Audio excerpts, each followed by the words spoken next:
సుజాత చెల్లె సుజాత చెప్పక్క. అరే ఇగో కొంచెం నూనె వేయరా, నేను మళ్ళీ సాయంత్రం పోతా కానీ. పోతుంది.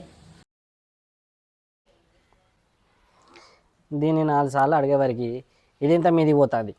అయినా నా మోడు చక్కగా ఉంటే నేను గిట్ల మందిళ్ళకి వచ్చి ఎందుకు అడుక్కుంటా.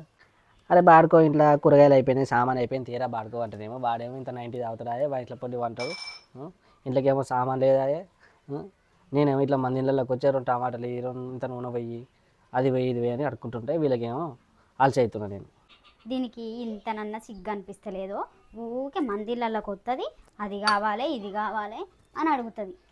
ఇంకా రుబాబ్కి ఏం తక్కువ లేదు, ఏమన్నా అంటే కుక్క లెక్కనే ఎగబడుతుంది.